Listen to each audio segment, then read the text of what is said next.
दोस्तों साइंस विज्ञान विज्ञान चाहे तो इंसान की जिंदगी बचा सकती है और संपूर्ण इंसानियत के लिए खतरा भी बन सकती है।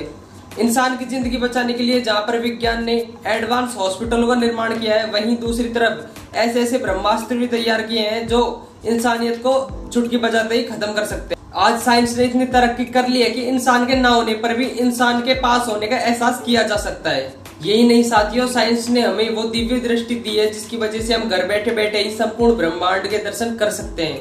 दोस्तों बदलते हुए दौर के साथ साइंस ने हमें कुछ ऐसे साधन दिए जिसकी वजह से हम दिनों के सफर को घंटों में, घंटे के सफर को मिनटों में तय कर सकते हैं। दोस्तों ये साइंस की देन है कि साधारण से दिखने वाला आदमी आज अद्भुत शक्तियों का मालिक बन सकता है। दोस्तों ये साइंस की बढ़ती हुई नॉलेज का नमूना है कि आज हमारे पास ऐसी ऐसी गगनचुंबी इमारतें, विशालकाय समुद्र में रहने वाले पानी के जहाज है जिनमें एक साथ हजारों लोग रह सकते हैं।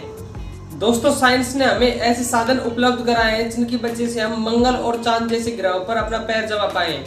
यानी कि दोस्तों हम ये कह सकते हैं कि इंसान के बचपन से लेकर वृद्ध होने तक इंसान के जीवन को सुखद बनाने के लिए जिन भी उपकरणों का उपयोग होता है वह सब की सब साइंस की ही देन है।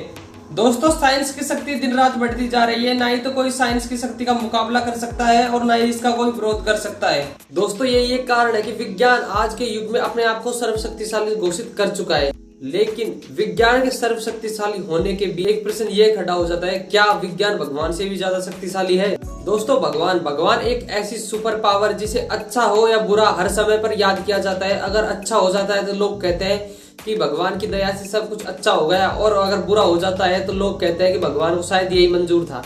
दोस्तों लोगों का मेरा मानना तो यही है कि भगवान है जो विज्ञान से ज्यादा शक्तिशाली और ज्यादा पावरफुल है। लेकिन प्रश्न ये खड़ा होता है कि भगवान और विज्ञान के बीच में जो संबंध है वो क्या है।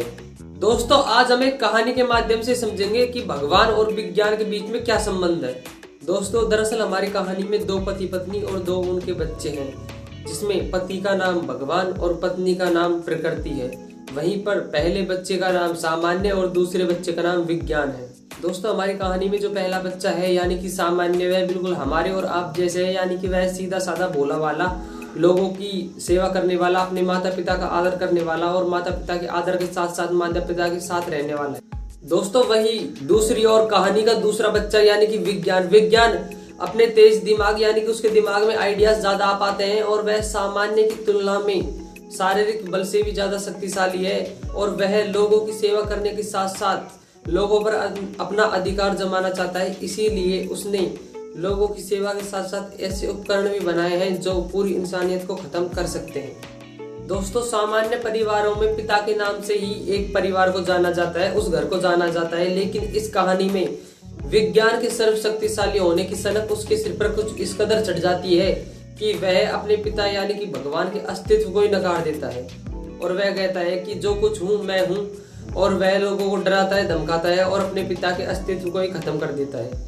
वह कहता है कि पिता यानी कि भगवान जैसी कोई चीज ही नहीं है। तो दोस्तों इस कहानी के माध्यम से हम यह कह सकते हैं कि विज्ञान एक ऐसा बिगड़ा हुआ बच्चा है जो शक्तिशाली होने के घमंड में इतना चूर हो चुका है कि वह सर्वशक्तिशाली अपने पिता के अस्तित्व को ही खत्म करने की ओर है। दोस्तों मैं इस वीडियो को और भी लॉन्ग और डिटेल्स के साथ बनाने वाला था, लेकिन एडिट वगैरह में टाइम बहुत ज़्यादा लगता है, इसलिए मैंने इस वीडियो को शॉर्ट में बना डाला। अगर आपको 1% भी अच्छा लगा हो तो आप लाइक, शेयर एंड सब्सक्राइब करें। मैं आपसे वादा करता हूँ कि आगे की वीडियो में आपको 100% देखने को मिलेगा।